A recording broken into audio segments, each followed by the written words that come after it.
Olá, sejam todos mais uma vez bem-vindos ao C-Pop, o podcast de cultura pop do Correio do Povo. Eu sou o Carlos Correia, aqui comigo Márcio Gomes. E aí, Márcio? Oi, Carlos. Não vai falar com sotaque hoje? It's me, é Mário. It's me, Márcio. Não. Até porque a gente viu dublado, né? Então não, É verdade. Não vale. E Mariana Neck. E aí, Mari, tudo bom? Olá, tudo bem? Mamma mia! Ah, já ia dizer, né? A gente tá falando com esses sotaques porque um dos filmes que a gente vai falar hoje aqui é o filme do Mario. Ninguém aí do outro lado pergunta que Mario. Piadas boomers estão cortadas sem piadas do tio do pavê. A gente vai falar, entre os filmes aqui que a gente vai falar hoje, a gente vai falar do Super Mario Bros., que é a nova animação aí que leva os personagens do game da Nintendo para as telas mais uma vez, agora uma animação. E depois a gente vai falar de outros dois filmes.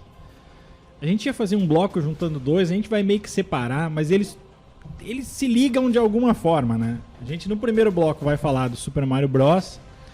Aí no segundo bloco a gente vai falar de Tetris, o filme sobre a origem do jogo que agora estreou na Apple TV. O filme, não o jogo. E no último bloco a gente fala de Air, o filme que mostra também a origem do tênis, que o Michael Jordan ficou famoso por usar, o Air Jordan. Mas como o Tetris ele tem mais a ver com o Air do que com o Mario, ele vai ficar numa transição e ele vai fazer o elo entre os dois filmes. Então, como vai ser mais longo, pra gente já não se alongar tanto, Matheus, sobe a trilha aí e vamos logo falar de Super Mario Bros.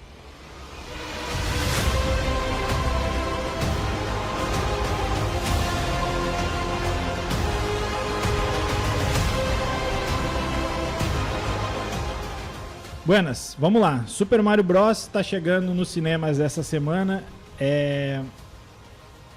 Como eu disse, uma animação dirigida por dois caras que já tem aí currículo na animação, que é o Aaron Horvath e o Michael Jelenic.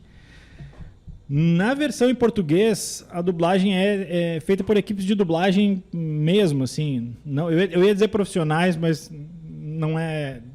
Como se atores que não fazem dublagem geralmente não fossem, aí vai parecer meio forçado. Então eu vou dizer que no original a gente viu as cópias dublado, tá? Tanto eu, a Mari quanto o Márcio, a gente viu a convite da Espaços D, a gente viu a cópia dublada. Que eu acho que é a que mais deve ter, né? Nem sei se vai chegar aqui cópia legendada, até depois a gente fala mais do público desse filme. Mas enfim, na versão em inglês, as dublagens são feitas por umas pintas mais famosas, a começar pelo próprio Mario, que quem faz é o Chris Pratt. A Princesa Peach, quem faz é a Anya Taylor-Joy, e o vilão da história é o Jack Black. E tem também o Seth Rogen, né, que faz outro personagem. A história é aquilo, né, tem os irmãos Mario, não, os irmãos Mario, é o Super Mario Brothers, né? São dois irmãos Brothers. Dos irmãos Brothers, já teve o pequeno Stuart Little, né?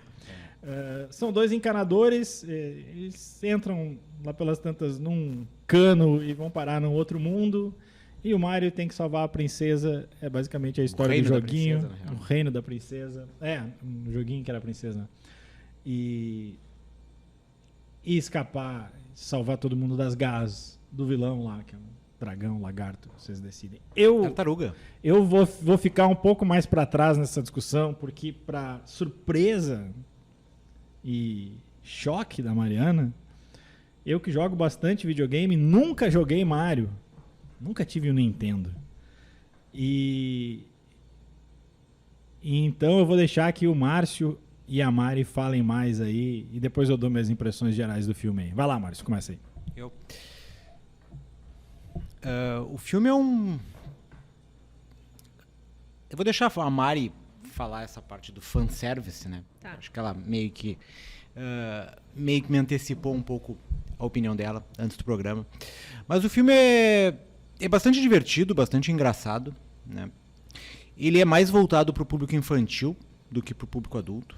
Ele tem inúmeras referências aos jogos. Quem jogou qualquer um dos jogos do Mario vai identificar inúmeros elementos ali, tantos elementos ali das moedinhas, das caixinhas com pontos de interrogação, dos barulhinhos, quanto até alguns pequenos easter eggs, assim, tem logo no começo do filme tem alguém jogando um fliperama lá no cantinho da tela ali, é o primeiro jogo lá do Donkey Kong, que é o primeiro jogo que aparece o Mario, lá da década de 80, lá o jogo para Atari, e nem o nome do personagem nem era Mario. Então tem todos esses elementos, assim, uma das cenas pós-crédito também é uma cena que tem um personagem e tal, que todo mundo, né, teve pelo menos a pré-estreia que eu fui, né, se emocionou e tal. Então, tem todos esses elementos que agradam ao público, né, tem umas piadas divertidas, assim, mas é um filme mais voltado para esse público, para criança e para quem jogou o jogo. Acho que quem não navega nesses dois universos, assim, pode ficar um pouco perdido, assim.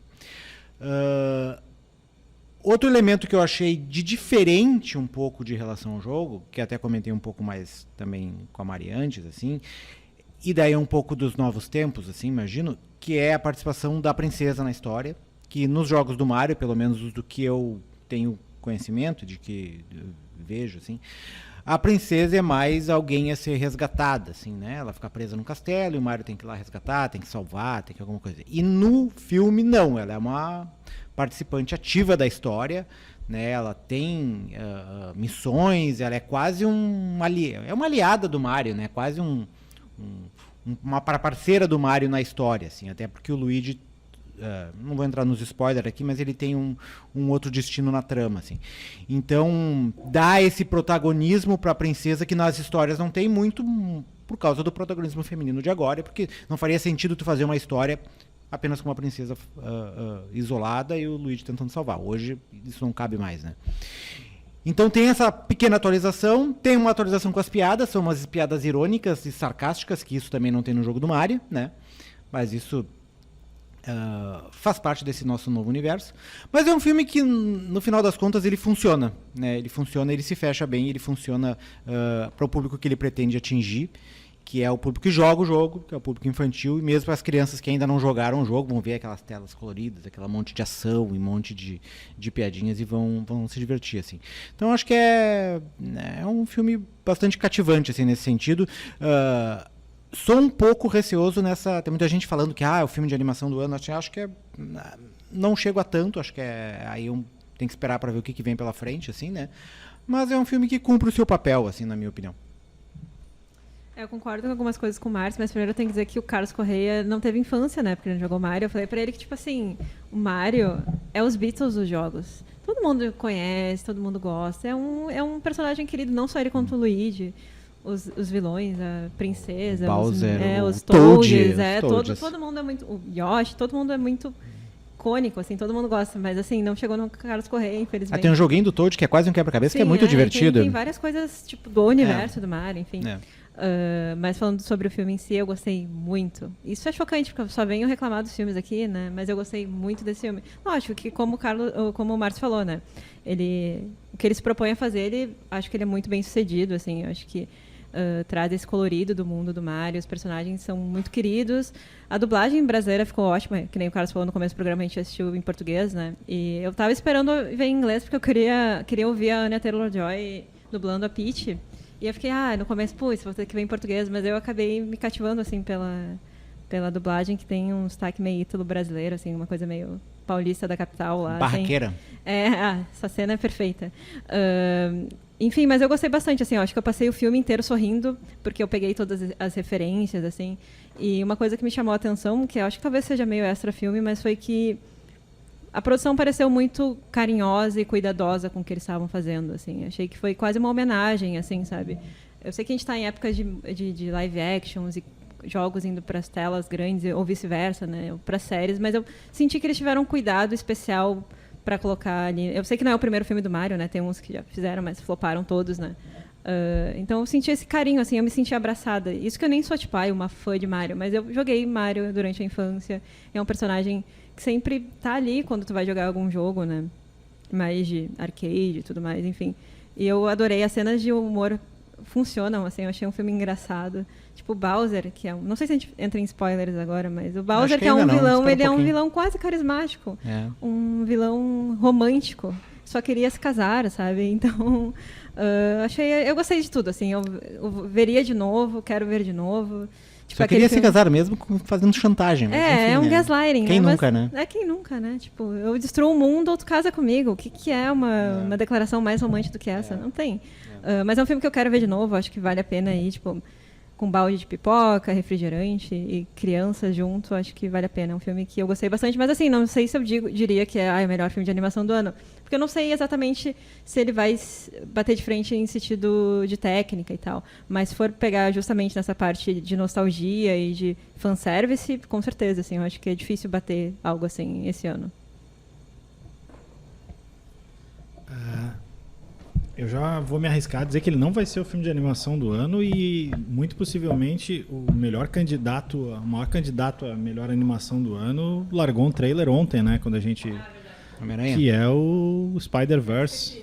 O Spider-Verse 2, né? O Aranha-Verso 2. Vamos lá. A experiência para mim foi um pouco diferente da de vocês, porque como eu disse, eu não tenho... Claro, eu saquei várias das referências, porque por mais que eu não tenha jogado Mario, e Mario a culpa não é minha, a culpa da situação financeira. Eu tinha o Master. A sociedade capitalista te impediu de jogar o Mario, A sociedade né? capitalista me impediu. Segundo bloco a gente vai falar mais da sociedade capitalista. Não, mais da comunista, na verdade.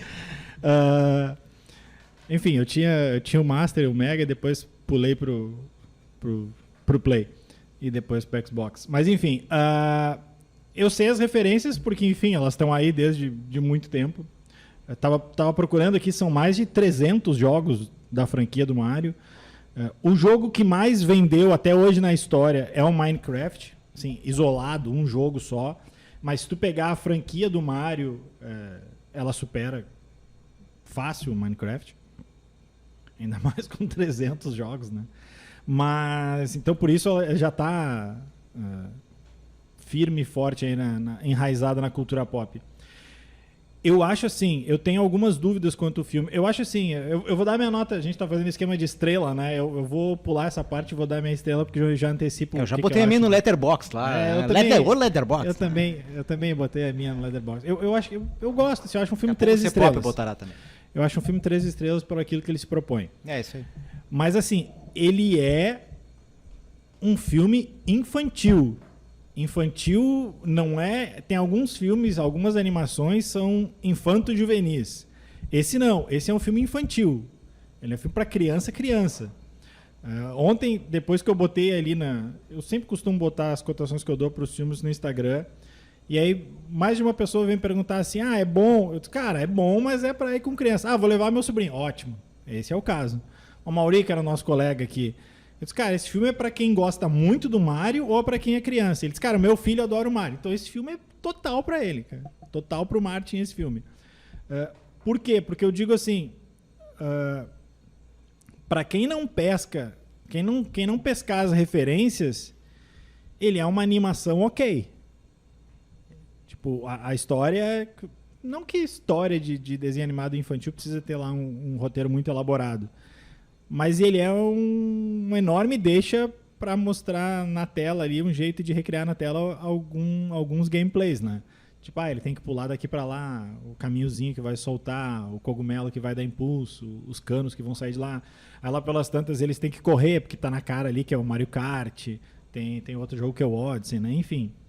A fantasia de gatinho. A fantasia de gatinho, isso. Mario 3D. Tudo isso. Eu que não jogo, nunca me envolvi muito com a franquia do Mario, fiquei surpreso, não conhecia o personagem daquela estrelinha depressiva, que pra mim é o melhor personagem do desenho. Então assim, tem isso pra mim, assim, eu acho que ele fica... Não sei o quanto ele funciona de forma isolada, assim, se a gente comparar com alguns desenhos da Pixar, assim, vamos sei lá, um Frozen da vida, que é um filme que não é baseado, não tem é diferente de outros filmes aí que são baseados em histórias, sei lá, Branca de Neve, Cinderela. Esses filmes que são criados a partir de uma nova história, eu acho que eles são melhores, mas acho que são para outro público. E, por final, assim, eu comento que não é a animação que está bonita, são gráficos muito bonitos, né? Vamos pegar a linguagem dos videogames, os gráficos estão muito bons. E Achei só a trilha sonora um pouco... Eles tentam ser espertinhos, mas acho que eles ficaram umas escolhas bem óbvias, assim, né? Eles pegaram umas coisas ali dos anos 80 que... Tipo...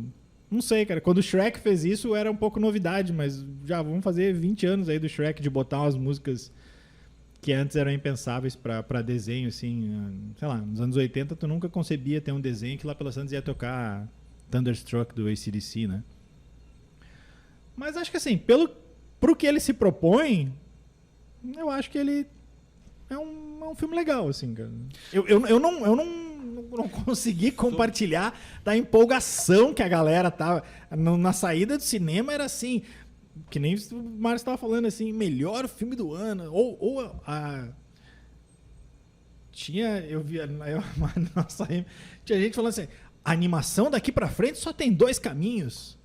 Ou é que nem isso, ou que nem o Spider-Verse. Calma, amigo, a Pixar ainda tá rica. A Disney ainda faz bons filmes. Calma nesse momento, cara. Sobre essa questão do fanservice, eu tava lendo a crítica antes de gravar do New York Times, assim, e a crítica era exatamente em cima da questão das franquias, assim, e de como o Mario teve que se adaptar. A opinião do New York Times, eu não sei se vocês concordam ou não, de como teve que se adaptar a esse modelo da Marvel, de entregar o fanservice, de entregar as piadinhas sarcásticas a cada 3 ou 4 linhas, né? E praticamente todos esses IPOs que se fala, né? Que a gente até tem uma piada disso no último Pânico também, né? É verdade. Que tu pega todas essas franquias e elas têm que mais ou menos que seguir um modelo exatamente esse, assim, né? Seja esse, a diferença é que não vai ter reboot do Mario, né? Mas tu pode fazer um universo do Mario, pode fazer um filme do Luigi, pode fazer um filme do Toad, né? Do personagem que apareceu, não sei se ele pode dar já o spoiler aqui, porque daqui a pouco a gente já tá acabando, porque o relógio tá correndo, que é o Yoshi, né? Que aparece na cena pós-crédito ali. Não é o filme que se dá spoiler porque é o documento, é vida real, mas é o jogo que já tá aí. O jogo que já tá aí, né? Então é isso, assim, tu pode ampliar todo o universo, tu já tem um caminho traçado, só que o caminho é quase sempre o mesmo, assim, tu não foge muito, porque tu tem que agradar todo mundo, né? Mas é curioso, assim, e eu falo assim, não falo como crítica, falo como curiosidade mesmo, que nos últimos anos teve 2 filmes de 2 jogos que eram bastante jogados ali no final. O Mario mais, né? Mas teve um momento ali que tinha a guerra da SEGA com a Nintendo, né? Era o Mario contra o Sonic. O Sonic também tem 2 filmes novos aí, mas meio live action, né? Na mistura.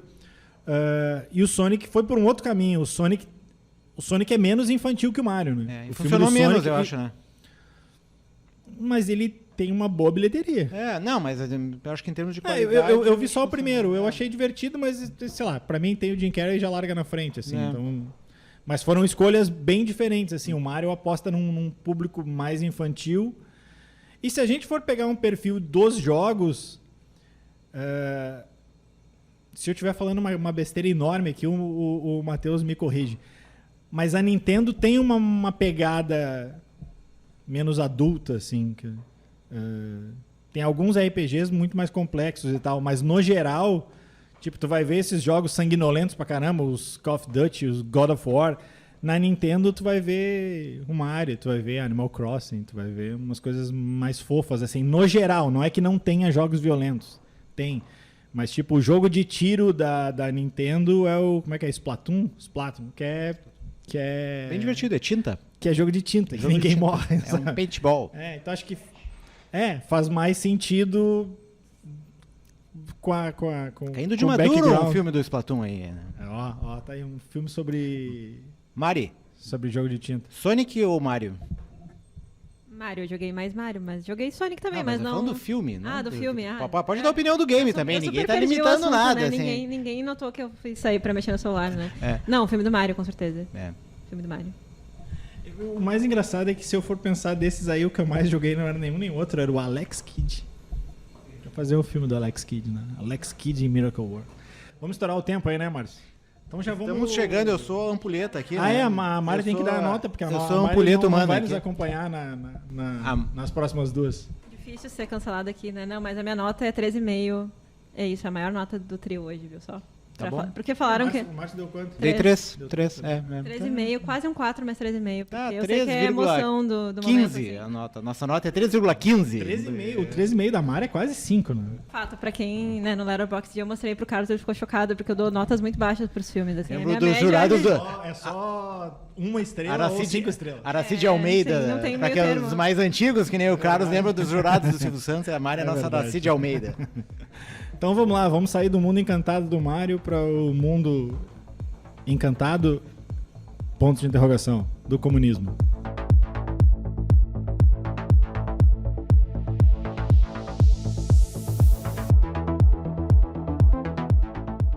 Bom, vamos lá. A gente agora vai falar de outro filme de jogo, mas numa parada completamente diferente, que é Tetris.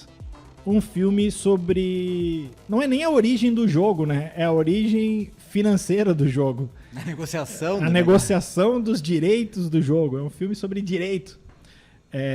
Estreou na Apple TV Plus na semana passada. A Apple, de alguns tempos pra cá, também agora bota uma parada ali, né? Só que eles misturam séries com... Eles misturam séries com filmes, então não dá pra... Se bem que eles têm poucos filmes ainda, na verdade, né? Exclusivos dele.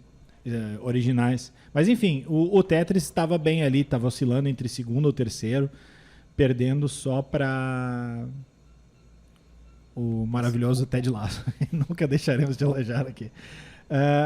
É um filme dirigido pelo John S. Baird, que não é um cara que tem um currículo tão grande ainda assim. Acho que ele tem 2 longas, mas nenhum muito conhecido, Filth e Stonehouse. E agora ele apareceu mais aí.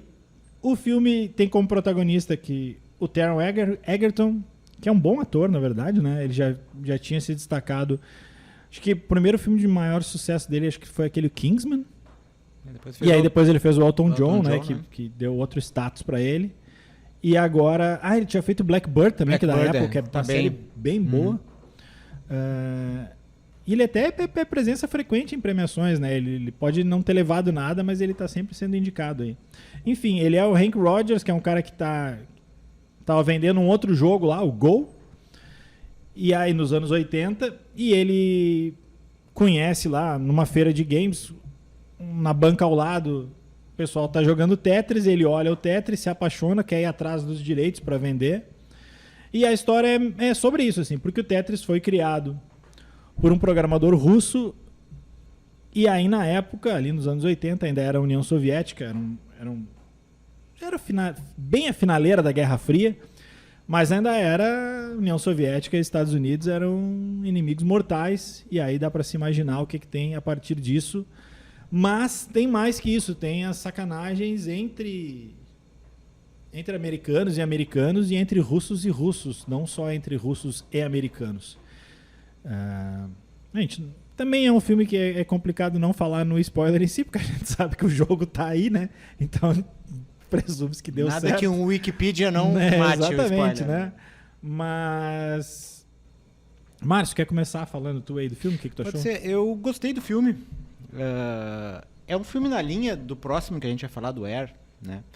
E acho muito engraçado como nesses filmes o momento de descoberta dos produtos é sempre um raio de iluminação que cai no personagem. Então, olhei, meu Deus, é aquilo que vai ser. Tenho né? certeza que isso Tenho vai dar certo. certeza que isso vai dar certo. Casa. Eu vou, né, entrego a minha família na mão de psicopatas em troca desse negócio. E os caras apostam e obviamente dá certo, né? Porque em retrospectiva a gente sabe que tudo correu às mil maravilhas. A jornada foi longa e árdua, mas a recompensa foi satisfatória e tal. E no Tetris é mais ou menos a mesma coisa. Diferentemente do Air,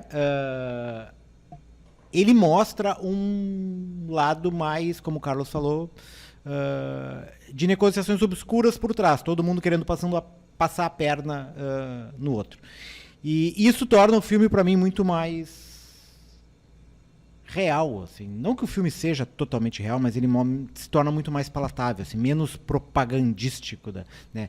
E tem aquele tom de Guerra Fria que bem ou mal a gente vive um pouco hoje, né? Essa questão da guerra da Ucrânia, o crescimento da Rússia, o surgimento da China e a disputa tem uma Guerra Fria capitalista hoje, né? Com a disputa com os Estados Unidos ali. Então a gente tem um pouco esse clima, assim, e isso nos traz e mostra um pouco como era na época. E era a época, como o Carlos falou ali, da decomposição da União Soviética, então era todo mundo querendo salvar o seu, porque sabia que o negócio estava se desmanchando, então querendo fazer o seu bolinho de dinheiro ali para tentar salvar o seu lado. E o filme mostra isso, assim, e o jogo é uma tábua de salvação para alguns dos personagens ali. E mostra todas essas tramas, claro, com todos aqueles tradicionais clichês, né? A União Soviética cinza, cinzenta, né? A gente já via isso no Americans, né? Naquela série famosa que mostrava os espiões soviéticos, onde eles mostravam a União Soviética era sempre um lugar acinzentado, sem cor, as pessoas tristes, né? Eu até imagino que em algum momento, né, vivendo sob um regime daqueles, era certamente meio complicado, mas, né, se tu vê imagens de época, não era sempre assim, né? Tu tinha momentos de algum tipo de satisfação, assim. Então, tu carregar sempre no peso é complicado porque se fosse sempre pesado, não tinha momentos de criatividade, como é o caso da criação do Tetris, por exemplo. Mas, enfim, fecha parênteses. O filme, para mim, funciona nesse sentido, assim, de que é um filme que mostra essas desavenças, mostra essa cada um tentando passar a perna no outro. Tem momentos de ação, coisa que o Air não tem, né? Então tem perseguições, tem momentos de pequena tensão ali, não é um filme de espionagem, não é longo disso. Não é The Americans. Né? Não é The Americans, mas tem alguns momentos ali. E só que no final, né, aquele negócio, né? Vamos ser felizes na América, né? Os Estados Unidos salvam a todos. Com a camisa floreada. Com a camisa floreada, vamos para São Francisco, todos nós sermos felizes e viver na terra da liberdade, do sonho e do capitalismo. É um pouco isso, assim, é um pouco essa história. Mas funciona, é um filme de pouco menos de 2 horas, né? Então não é um filme muito longo, mas que conta uma história que eu não conhecia, né? Conheço o jogo, mas não sabia toda essa história por trás, então nos dá um contexto interessante sobre o Tetris, e acho que pouca gente também tem conhecimento disso aí. É uma aulinha de Wikipedia ilustrada, assim, né? Que é curiosa, assim, né? Quando saiu sobre o que seria esse filme, numa primeira reação eu disse, será? Mas aí eu lembrei que a outra vez que eu tive essa reação foi quando disseram assim, vamos fazer um filme sobre o Facebook. E eu disse, cara, não tem por que fazer um filme sobre o Facebook. E aí o David Fincher foi lá e fez a rede social e calou a boca de todo mundo. Porque é um filmaço. O Márcio não gosta do... Não, gosto. Não é a rede social, né? É outro nível de filme. Achei que você estava falando mal da rede social. Não, foi comparar com a rede social aí. Não, fui dizer o contrário. Sim, aí, sim. Assim, então eu disse, bom, não vou ficar com o pé tão atrás. E assim, eu concordo com os argumentos do Márcio, mas eu tô vendo por outro viés, assim, cara. Não é que eu fiquei decepcionado com o filme, porque eu não tinha grandes expectativas. Mas me incomodou muito o maniqueísmo do filme, cara. E é isso que o Márcio falou, assim, a União Soviética é sempre cinza, os vilões são sempre caricatos, é sempre os caras falando reto, brabo, enquanto os americanos são os caras mais descolados, e não é só a caricatura dos russos. As poucas vezes que aparecem a empresa dele com os japoneses também são caricatos. Todos são... E eu acho que o filme fica um pouco perdido ali entre ser um suspense e ser uma comédia, assim. Eu acho legal o fato dele não se levar a sério e ter várias animações ali, como se fosse uma passagem de uma cena para outra. Vão viajar da Rússia, da União Soviética para os Estados Unidos. Aí corta ali, tem uma ceninha em 8 bits, tem várias ceninhas assim. Eu acho legal isso, tem uma cena, inclusive, tem uma perseguição de carro, né? Que daqui a pouco vira um joguinho. Vira um Tetris, vira quase. Como se fosse um Tetris. Como se fosse pixelizado, assim. Só que daí chega na hora do suspense e aí, tipo, é uma mudança de tom que não me pegou, assim, cara, sabe? Aí eu fiquei no meio do caminho, assim, gosto bastante do Taron Egerton, acho que é uma sequência de bons trabalhos dele que eu tenho visto, assim. Que nem a gente falou aqui, o filme do Elton John eu acho muito bom. É melhor, muito melhor que o filme do do Bohemian Rhapsody, o que também não precisa muita coisa. É. Mas eu gosto bastante do filme do Elton John. O Blackbird eu acho uma série muito boa. Ah, sim, essa era muito boa. E ele contracena no Blackbird com... eu nunca lembro o nome do ator, que até ganhou de coadjuvante. E que é outro cara muito, muito bom também. Mas enfim, eu acho que pra mim o filme ficou um pouco aí no meio do caminho nessa história. Assim, o que me pegou é essa história de não se decidir se ele vai ser uma comédiazinha ou um drama despreocupado, ou vai ser um suspense. Mas pra mim mesmo o que mais pegou é esse maniqueísmo, assim, cara. Não tem personagens cinzentos ali. Ou todo mundo é preto ou branco, assim, cara. Não tem meio termo, assim, cara. As negociações, então, a hora que chegam os caras lá com os políticos corruptos, que é os caras são muito caricatos, sabe? São iguais lá, com os cabelos lambidos pra trás. Cara, não me pegou muito, assim, cara. Não sei, cara. Talvez eu estivesse com uma expectativa de... E não fala muito do jogo, né? Mas até aí, ok, porque eu acho que não era a proposta, assim. Que Tetris, sim. Tetris eu jogo bastante, assim. Acho. O último Tetris, inclusive... Tetris também é um dos jogos mais vendidos da história. Tá aí há muito tempo e continua vendendo. Já tá em várias plataformas. E até tem o Mario no filme, né? Que eles querem lançar o Mario no jogo portátil e ele acaba convencendo fala o bastidor ali a lançar o Tetris. Para além do jogo, né? Fala um bastidor do lançamento do GameCube, né? E tinha um Atari, os fliperamas e tal. Mas eles não entram muito nessa história, mas aí eu não vejo problema, porque acho que o foco do filme é outro, assim, é a negociação. Outra coisa que eu achei bem tosca, na verdade, a caracterização do cara que é para ser meio que o grande vilão da história, que é o empresário, o Maxwell, né? O Robert Maxwell.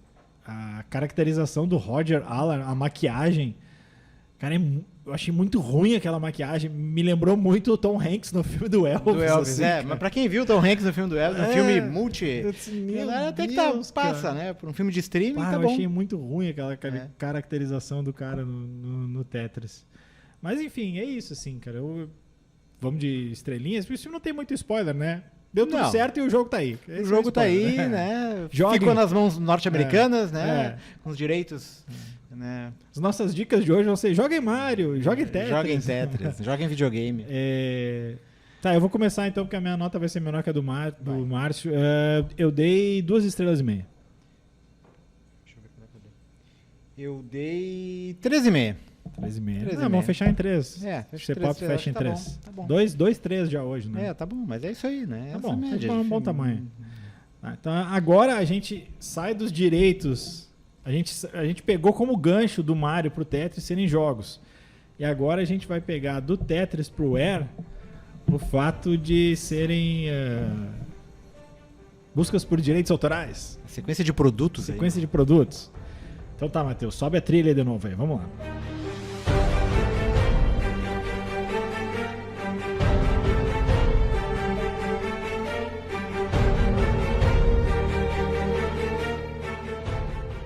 Trilha, porque agora a gente vai falar de Air, a história por trás do logo. E aqui eu já vou dar um spoiler, não spoiler, que esse título é horroroso.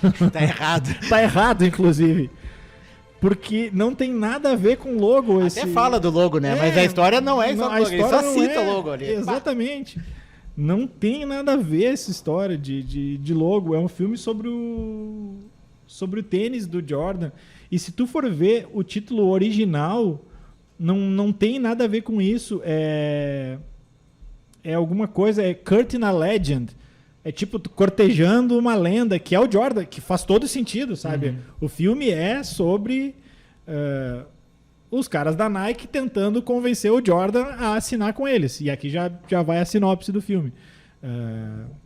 A Nike não era ainda uma empresa tão foda que nem é hoje. O Michael Jordan ao contrário do que o trailer indica, não era ainda a estrela que viria a ser. Ele ainda estava Agora me ajuda aqui, Márcio. Ele já estava no Bulls ou ele estava para ir para o Bulls? Ou ele estava muito no começo? Ele estava para ser draftado. Né? Ele estava para ser draftado. Isso. Mas já estava certo que era o Bulls, né? Já estava certo que era o Bulls, que o Houston tinha deixado, né? Inclusive, a gente pesquisou depois, o primeiro draftado naquele ano foi o Hakeem Olajuwon. Mas o Jordan não era ainda um fenômeno, mas já se sabia que era um cara com futuro. Só que na época todos os jogadores ou usavam Adidas ou usavam Converse, que é o do All-Star, né? E a Nike queria alguém para si, assim. Só que eles geralmente apostavam, pegavam a grana lá que eles tinham para investir e investiam em 2 ou 3 caras. E aí o personagem do Matt Damon, que é um descobridor de talentos ali, caçador de talentos,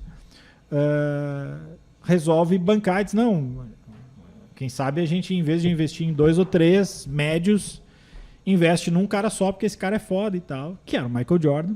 De novo, né, como diz o Márcio, veio uma luz, assim, vamos jogar todas as nossas fichas num cara só. Gostaria muito de ver os filmes sobre todas as apostas que deram errado. Deram errado, né? Mas enfim, ele faz o Sonny Vaccaro, que é esse cara aí que tenta convencer todo mundo na Nike. E depois que ele convence todo mundo na Nike, ele tenta convencer o Jordan, mas ele pega ali o atalho da mãe do Jordan, que é vivida pela Viola Davis. Mas enfim, Márcio, o que tu achou aí desta enorme propaganda da Nike? Cara, esse já me pegou menos, assim, pra mim. Um filme que o grande ápice, o grande clímax do filme é um discurso emocional numa sala de reunião. É um bom filme para curso de coach, assim, né? Curso de coach corporativo, assim, vai funcionar, assim, né? Enfim, estreou depois da Salt Summit, né? Estreou depois da Salt Summit. Podia ter pego antes, assim. Mas, enfim, ele conta essa história, que também, de novo, é uma história que não é desconhecida, todo mundo já sabe, já foi tocada no próprio documentário do Jordan. Claro que traz mais detalhes da história, né? Romantiza alguns aspectos. Para o Brasil aqui, ela tem um aspecto um pouco diferente, assim, porque a gente não tem essa coisa que o americano tem com o patrocínio do tênis, assim. Que lá, essa assinatura com o tênis, ela às vezes é até mais importante do que a assinatura com o time, porque às vezes os caras trocam muito de time, mas a assinatura com o teu patrocínio do tênis é pra vida toda, é vitalícia, né? A assinatura do Michael Jordan pro resto da vida. Ele jogou no Bulls, depois chegou a jogar no Wizards, né? E vários outros jogadores também trocam de time, agora mais do que na época do Jordan, mas a assinatura ali com o tênis, muitos deles seguem, né? A não ser que há casos muito raros, assim como o do Kyrie Irving agora, que teve o contrato dele rompido ano passado, se eu não me engano, com a Nike. Tomou a vacina, né? Não foi porque... Claro, a vacina pode ter impactado, mas a questão foi porque ele publicou um link com um documentário antissemita no Twitter e daí, né, ficou ruim, obviamente. Deu ruim. E daí a Nike rompeu o contrato com ele. Mas, enfim, lá nos Estados Unidos isso é muito forte, né? Toda essa questão envolve muito dinheiro e esse é um momento de definição tão grande quanto o momento de definição da assinatura do contrato com o primeiro time, assim. Não tão, mas quase tão importante, assim, para a carreira dos atletas. Assim. Então tem esse impacto que pra gente tanto faz, assim, aqui, né? Tu não vê isso, né? Sei lá, quem é um grande destaque da dupla Grenal aí, Carlos? Soares. Não, um novo, assim. Teve um caso essa semana, assim, né, que o Ferreira fez uma aposta, postou online e depois vieram dizer que era uma ação de publicidade.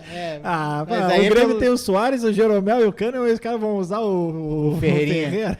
Mas é pelo lado negativo, né? Mas ninguém quer saber com quem o Ferreira quer assinar o patrocínio, né? E isso vai se tornar um filme, né? O Soares ainda pode carregar a gente junto, assim.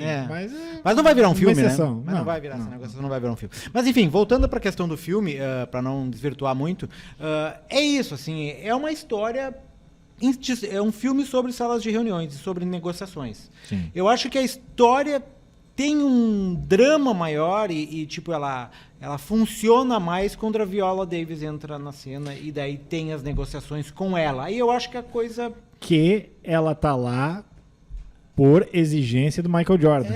Ele topou liberar, assim, deixarem fazer essa história desde que a mãe dele, que ainda tá viva, né? Tá fosse interpretada pela Viola Davis. Ali eu acho que aí tu tem um aspecto um pouco mais. Porque de resto é tudo muito, como o Carlos falou, propagandístico. Assim.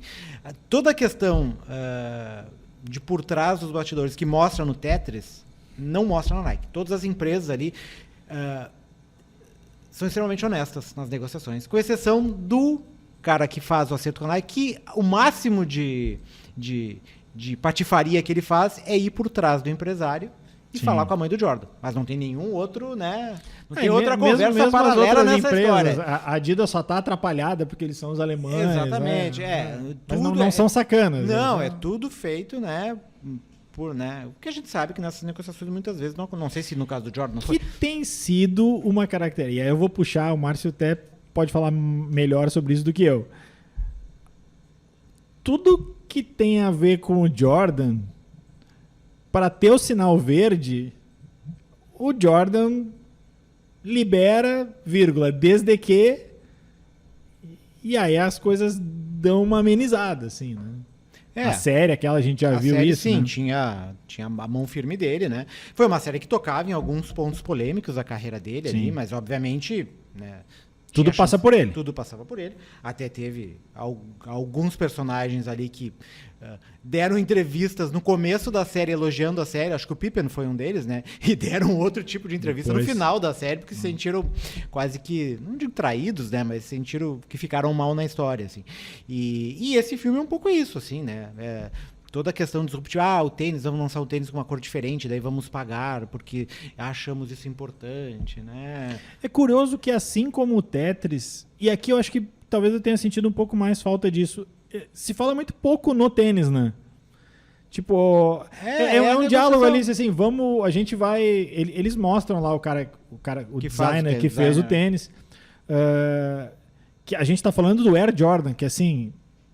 É um tênis icônico, tem até hoje. Um tênis de R$2.000, assim. Não é um tênis que tu vai comprar... A linha de produção do tênis a gente esquece, né? Como ele é feito, a gente não mostra. Mas eles citam, eles falam isso, né? Não me lembro. Que é feito em Taiwan, não sei o quê.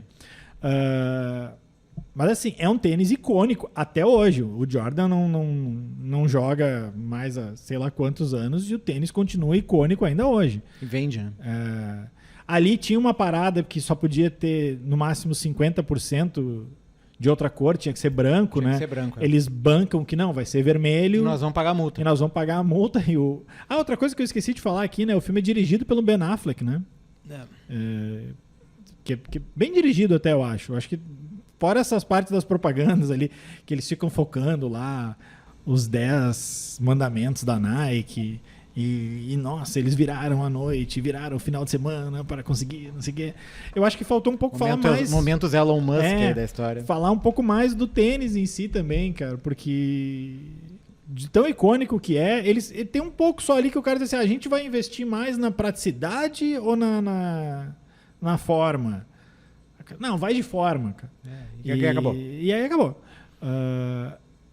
Uma outra coisa que eu ia... me lembrei... que me chamou a atenção... E os exageros também. Os exageros quando o cara tá vendo o arremesso do Jordan no... Sim, num videocassete. No videocassete em que é... Controle com fio. Exatamente, que é o jogo do colegial deles lá, né, no nível basquete universitário. O jogo do título, né? O jogo do título basquete, em que ele diz o mundo inteiro estava vendo aquele lance. Na década de 80, basquete universitário norte-americano, o mundo inteiro nem parou. Nem os Estados Unidos inteiro estavam vendo. Né, os Estados Unidos talvez, né, mas o mundo inteiro não. Não, né? o que eu ia citar, que é curioso, porque já é o terceiro filme que acontece algo parecido. O Jordan aparece, mas não aparece no filme. Ele tá lá, o personagem tá lá, mas quando o Jordan vai pra reunião, tipo, quando o Matt Damon chega pra negociar com a Viola Davis, o Michael tá aí, ele tá lá dentro. Tipo, ele não aparece. Aí o único momento que ele aparece é na reunião, na qual ele sempre aparece de costas. É tipo os adultos do Tom e Jerry, assim, não aparecem. Exatamente. ele sempre aparece de costas. E aí depois, nas vezes que vão mostrar ele já jogando, aí são cenas reais do Jordan. E é um recurso que já foi utilizado em outros 2 filmes bem recentes. No da Whitney Houston, que eu e a Mari já fizemos um bloco aqui falando, que toda vez que aparece o Harvey Weinstein... o Kevin Costner, nas filmagens do Guarda-Costas, é o Kevin Costner, é as filmagens da época. E o Ela Disse, que é o filme que a gente fez com o Henrique, né, no ano passado, que é o filme sobre o julgamento do Harvey Weinstein. Toda vez que aparece o Harvey Weinstein também é só de costas. É um cara que é muito parecido com ele de costas, mas nunca aparece de frente. Eles não botam alguém para dar uma nova cara. Eu não sei se isso é uma nova tendência.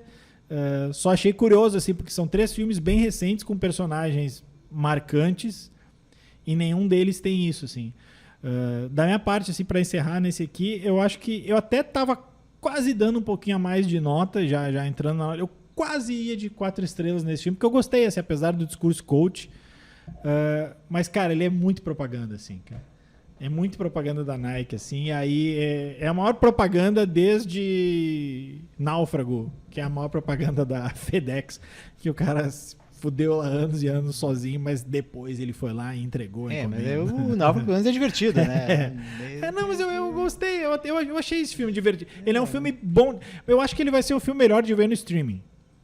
Eu acho que sim, não é um filme que precisa ver no cinema. E assim, é um filme... não sei se esse é um bom termo, mas ele é um filme fácil. É um filme que não te exige muito. Mesmo que tenha muitas reuniões, não é um filme com diálogos muito rápidos. Tipo, não é um Succession. É um filme que seria resolvido por um e-mail? Não é um filme que seria resolvido. Mas assim, tem... A gente tá falando... Toda semana eu e o Márcio falamos das frases do Succession. Succession são frases mais elaboradas. Assim, tu tem que estar prestando atenção em tudo para sacar o que está acontecendo. Ou não é a trilogia lá do Before, do Antes do Amanhecer, do Pôr do Sol e da Meia-Noite. Tu tem que estar ligado nos diálogos. Esse aqui tem bastante diálogo de reunião e tal, mas se tu der uma pescada, tu também não vai perder muito, assim. E, enfim, é um filme pop, né? Tem o Michael Jordan, tem a negociação Tem a Nike. Tem a Nike, tem calça de tactel rosa dos anos 80. Se você acreditar nos seus sonhos e empreender com vontade, você chega lá. Aí tem o discurso de coach, né? Que é sempre um problema. Se você fizer a aposta certa no Michael Jordan, certo, né? Porque se você apostar no Zion, por exemplo, e ele não conseguir jogar, porque tá sempre estourando o joelho, aí pode ser que a coisa dê errado. Alô, Ferreirinha. Dá Mas tua nota então pra gente encerrar. É 2,5 eu dei, assim. Foi bem. Então nós vamos fechar em 3 de novo. É isso aí. 3 de 3, acho. Assim, Mas acho que estão todos de acordo. São filmes de média, assim. Não são filmes que são horríveis, mas não são filmes que são grandes filmes, que são, vamos lembrar como os melhores do ano. Eu acho que os 3 são filmes da média. Eu acho que os 3 são filmes que dá pra assistir de boa e nenhum deles a gente vai lembrar com grandes... muita saudade no final do ano. Não. Mas enfim, vamos pras dicas? Então tá. A Mari quer voltar pras dicas ou não? A Mari não quer voltar pras dicas. Ela nos aponta que ela disse que ia pra jogar Super Mario. Então, Márcio, vai de dicas aí. Cara, praticamente todos os filmes que eu vi a gente falou aqui, então. Tem um ou outro que eu vi aqui, mas que não vale de dica, assim. Então, a dica que eu vou dar é de um podcast. Fita Expressa. Fita Expressa. C-Pop. Não é jabá. Não é jabá. Não são os podcasts. Embora vocês devam ouvir Fita Expressa e C-Pop, são ótimos podcasts. Mas não, é o podcast oficial do Succession, da HBO Max. Tem o pianinho?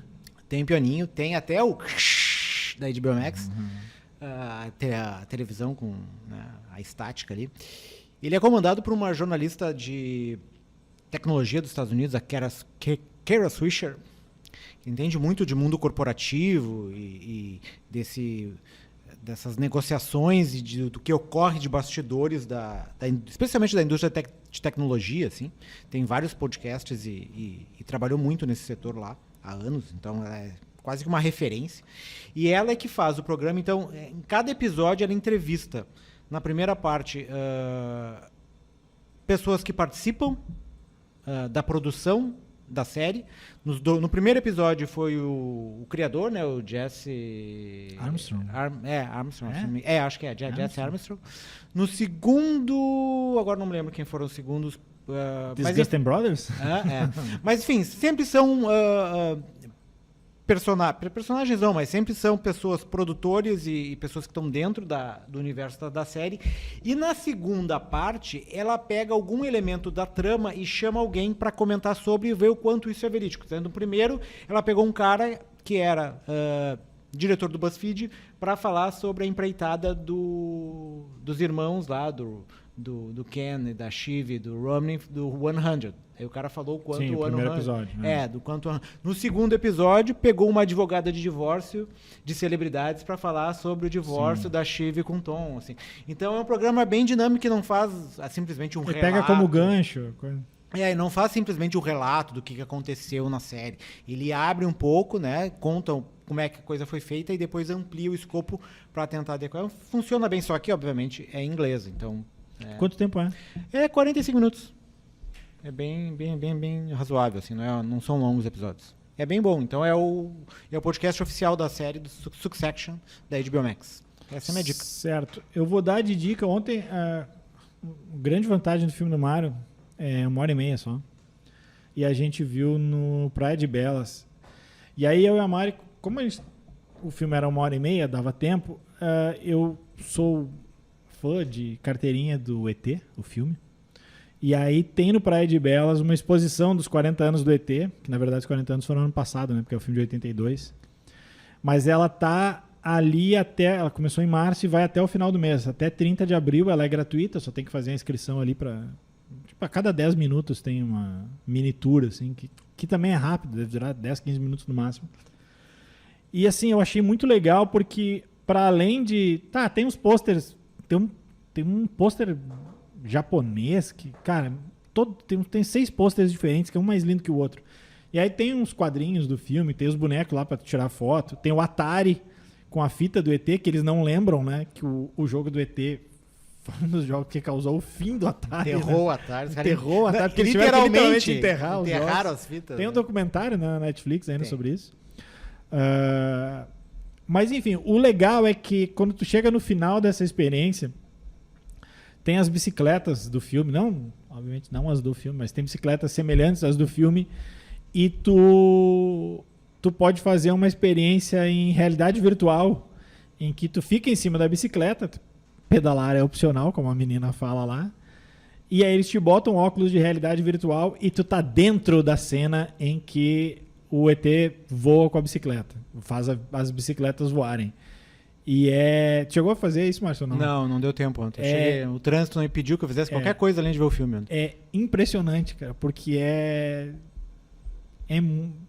a hora que tu vai descer, depois de estar lá em cima, tu quase tem vertigem, assim, cara. É maluco, assim. Por mais que eu tente explicar, é aquela coisa que tem que vivenciar. Então, e como é de graça, né? Fica aí essa dica, assim. Voem na bicicletinha do ET, vai ter O que eu achei legal é que a Lua, quando a gente vê a cena, a Lua tá de frente pra gente, né, no filme. Então, a gente viu a cena sempre de frente. Dá pra derrubar o ET, não? Não dá pra derrubar o ET, cara. Senão, como é que ele vai voltar pra casa? Mas o ET, eu andei na bicicletinha que tava o ET. E aí, eu comecei tu fica olhando pro lado, né, porque é a realidade virtual. E aí eu olhei e a Lua tava à esquerda. E por um momento eu pensei, cara, mas tá errado, porque a Lua é sempre na frente. Aí eu me dei conta, não, eu tô na cena, cara. Tipo, a câmera tá à minha direita e a Lua tá à esquerda. E aí tu se sente mais dentro do filme ainda. Mas sério, a hora que vai posar é muito bizarro, porque não digo que dá medo, mas tem uma noção de altura e velocidade que é muito interessante. Assim. Então, essa é a minha dica aí, a exposição dos 40 anos do ET que tá no Praia de Belas. Podiam fazer realidade virtual de outros filmes, né? Já tem, né? Tem, né? Já tem. Semana que vem a gente fala quais filmes são. Por hoje a gente vai ficando por aqui, agradecendo a edição do Matheus Santos. E até semana que vem.